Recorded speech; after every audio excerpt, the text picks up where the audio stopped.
तर गोदावरी गौरव पुरस्कार जाहीर झालाय। कुसुमाग्रज प्रतिष्ठानकडून दिला जाणारा हा पुरस्कार आहे। सयाजी शिंदे, डॉक्टर अनिरुद्ध पंडित यांना पुरस्कार जाहीर झालाय। चंद्रमोहन कुलकर्णी, उस्मान खान यांना गोदावरी गौरव हा पुरस्कार दिला गेलेला आहे। तर प्रशांत दामले, आशिष माने यांनाही पुरस्कार जाहीर झालाय।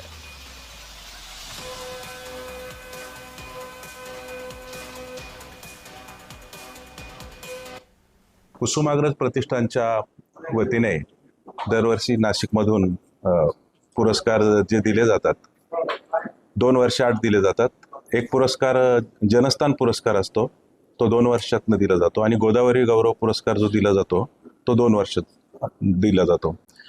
तर यावेळेला जे पुरस्कार आहे ते 6 क्षेत्रामध्ये आपण देत आहोत कुसुमाग्रज प्रतिष्ठानच्या वतीने। त्याच्यामध्ये लोकसेवा आहे, विज्ञान आहे, चित्र, संगीत, नाट्य आणि साहस या क्षेत्रांमधले ते पुरस्कार आहे।